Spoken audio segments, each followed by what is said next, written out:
चला गया। ऐसी परिस्थितियां आती हैं कि हमारा मन इधर उधर चला जाता है। सामने गाय का दूध जो था चूल्हे पर गर्म कर रही थी, दूध गर्म।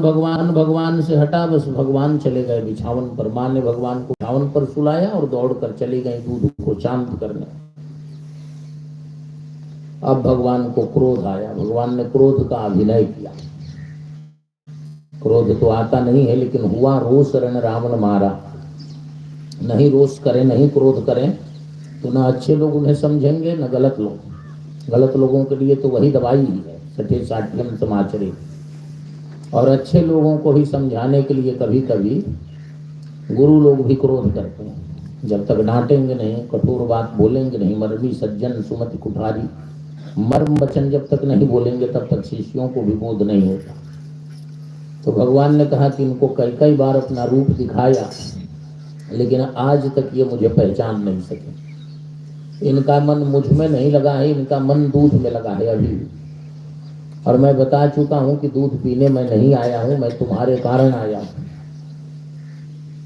और चला जाऊंगा तो रोगी, लेकिन मान नहीं रही है। तो जब तक दूध दही का व्यापार रहेगा तब तक इनका मन मुझ में लगेगा ही नहीं। तो आज इसी को खत्म कर देना है। बहुत लोग कहते हैं ना कि क्या कहें, समय नहीं है, भजन करने का समय नहीं, पूजा करने का समय नहीं, जपने का जप करने का समय नहीं। ये तो बिल्कुल मत कहिए, नहीं करना हो ठीक है, क्योंकि भगवान ऐसा कर देंगे कि सारा बहाना खत्म हो जाएगा, अब समय ही समय रहेगा। जब तो करना नहीं अपने को, लेकिन अक्सर हम यही कहते हैं कि समय का अभाव है। अब ऐसा कर देंगे कि समय ही समय रहेगा। तो भगवान ने उठाया क्या, मथानी उठाई। संदस्य दद्भिर दधिमंथ भाजनम संजात को पस्फुरितारुणाधरम।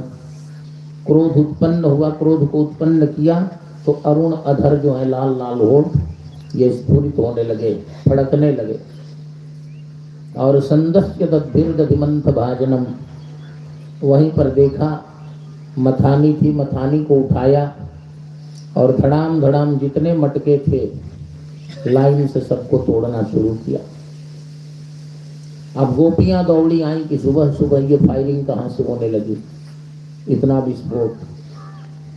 माँ तो एकदम आग बबूला है। 12 पीढ़ियों की निशानी इन मटकों में थे, सब तोड़कर खत्म कर दिया, पूरा कुल कलंक ही निकला। उसके बाद अब माँ को क्रोध आया, गोपियों से पूछा कि ये क्या कर रहा है, कैसे सुधरेगा। गोपियों ने कहा हमारे घर जब मटके तोड़ रहा था तब आप गवाही लेती थी, अब आपके घर तोड़ने लगा तो पूछने लगी ना। अब तो समझ गई कि सारी करतूत इसी की थी। एक कहावत है, spare the rod spoil the child. बच्चों के साथ बहुत नरमी करना ठीक नहीं, उनको बिगाड़ना। तो थोड़ा सा कठोर भी होना, थोड़ी थोड़ी कठोरता भी उनके साथ रखनी चाहिए। माँ ने कहा कि मैं पूरी कठोरता बरतने के लिए तैयार हूँ, क्या करनी पड़ेगी। तो गोपियों ने कहा कि इसके हाथ पांव बहुत तेज चल रहे हैं, हाथों और पांवों में रस्सी लगानी पड़ेगी। ओखली। गोपियों ने कहा भगवान इसलिए बैठे कि शायद उनको लोग मनाएं, तो उतर जाओ, नहीं बांधा जाएगा, लोग माफी मांगे। भगवान भी अपने को रुष्ट दिखा रहे हैं, लेकिन यहाँ परवाह किसकी, गोपियों ने उल्टा कर दिया। उन्होंने कहा देखो इसकी ढिठाई ओखली में बैठ गया है, अब इसी से बांध दो। सारी रस्सियों को जोड़कर भी जब गांठ दी जाने लगी तो द्वैंगुलम न्यूनम, 2 अंगुल रस्सी छोटी हो जा रही है, न्यून माने कम। अब तमाम रस्सियां लाई गई। प्रातःकाल 6 बजे से 2:30 बजे दिन तक रस्सियों को जोड़ते, बांधते, गांठ देते और 2 अंगुल छोटी हो रही हैं, फिर जाते। स्थिति बड़ी विचित्र हो गई और माँ का कम से कम 15 किलो वजन कम हो गया, पसीने से भीग गई हैं। और पूरा, भगवान सुखदेव कहते हैं कि